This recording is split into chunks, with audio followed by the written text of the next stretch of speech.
वाटाण्याचा season संपायच्या आत मटार कचोरी एकदा झालीच पाहिजे। मी जेव्हा ही घरी बनवली ना तेव्हा माझ्या घरच्यांना विश्वासच बसत नव्हता की तू बाहेरून आणली आहेस की घरी बनवली आहेस। मीठ साखर टाकून वाटाणा आधी शिजवून घ्यायचा। तोपर्यंत इकडे 2 वाटी गव्हाच्या पिठात पाव वाटी रवा, कलोंजी, ओवा, मीठ आणि 3 चमचे तेल घालून घट्ट गोळा मळून घ्यायचा आणि अर्धा तास याला बाजूला ठेवून द्यायचं। आता मसाल्यासाठी कोथिंबीरची देठं, आलं, लसूण, मिरची, बडीशेप, जिरं घालून याची ओबडधोबड अशी पेस्ट करून घेतली। आता वाटाणे शिजले आहेत ते केल्यानंतर ते बाजूला ठेवायचं आणि त्याच्या तेलात थोडा हिंग घालायचा। हिंग घालून ही परतून घेतलेली पेस्ट घालायची आणि पेस्ट घालून हळद, मीठ, साखर, आमचूर पावडर व काजू मनुका घालून सगळं नीट परतून घ्यायचं।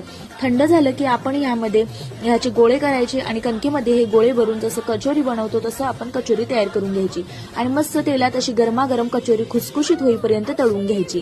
किती मस्त अशा खुसखुशीत कचोरी तयार झाली आहे। तुम्ही बघू शकता किती टम्म फुगली आहे। रेसिपी आवडली तर लाईक करायला विसरू नका।